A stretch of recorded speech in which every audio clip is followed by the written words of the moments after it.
Čaute ľudia, dneska si ukážeme, ako sa dá urobiť kúzlo, na ktoré vám nikto len tak nepríde. Budete na neho potrebovať karty, balíček je najlepší kariet, takýchto. Klobúk, ktorý má otvárateľné toto a má tam ešte priestor pod tým. Spočíva to len v tom, že v podstate vy máte pripravený klobúk, môžete si ho dať v podstate na seba. Dáte si ho aj na seba nejak, takto napríklad. Ukážete divákom, nech si vyberú kartu. Oni si akože vybrali, vy sa na to nepozeráte, oni si vybrali, ukážu si ju, aby si ju pamätali. A dajú vám ju sem. Vy to teraz takto spravíte. Dáte si ju nahor, bez toho, aby ste sa na ňu pozreli. A akože miešate, ale vy viete, že ona je tá horná. A vždy ju dáte ako poslednú a viete, kde je tá jej poloha. Vidíte, že...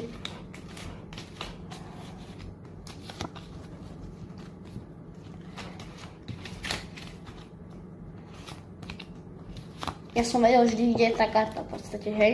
Že si ju vždy tak pridržiavate. Zoberete klobúk, bez toho, aby oni videli, že je otvárateľný, ukážete. Že je neotvárateľný. Ukážete, že sa z neho nič nedá vysypať. A vy viete, že ona je tá posledná karta. Že ste si ju dali proste sem a viete, že to je ona. Vy si ju dáte pod to, vidíte, sem, čo sa tam dá zavrieť tá karta. Dáte si ju tam, zavrete si ju, nenápadne. Ostatné karty dáte sem. Rozprestrete ich po celom.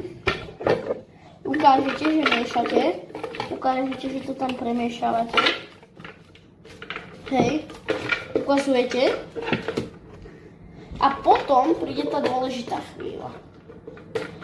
Vy poviete, že teda idete zistiť, ktorá bola tá ich karta. A vy nenápadne, nie jak teraz ja, nenápadne otvoríte toto. Zoberiete tú kartu, viete vy, ktorá to je, hej, vy viete, ktorá to je. Dáte si ju aspoň tak navrch napríklad, aby ste vedeli, ktorá to je. A potom, sa mi to tu premiešalo, a potom, keď už viete vy, ktorá to je, že vieme, že je tá horná, vy spravíte toto. Teraz mi to nevyšlo. Rozprestrete ich. A vy viete, že táto, tá, čo je úplne na tej strane, kde je posledná karta v podstate, že to je ona. A vy so zavretými očami vytiahnete tú kartu, lebo viete, kde je, ukážete ju. A je to ona. Trojka piková.